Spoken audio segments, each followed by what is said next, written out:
Hello viewers, welcome to my another video. কোনো দিনও যে এত দামি দামি হীরের আর সোনার গয়না কিনতে পারবো ভাবিনি।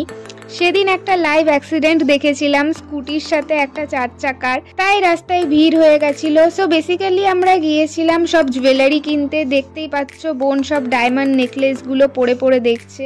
হ্যাঁ, এখন যারা আমাকে হিংসে করে বা যাদের চোখে প্রবলেম তারা বলতেই পারে এগুলো এমনি স্টোনের, কিন্তু আমরা তো জানি এগুলো আসলে এক একটা আমেরিকান ডায়মন্ডের তৈরি।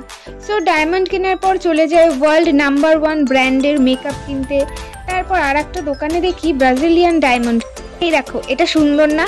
আমার দিদি আবার এখান থেকেও কিছু ডায়মন্ড কালেকশন কেনে।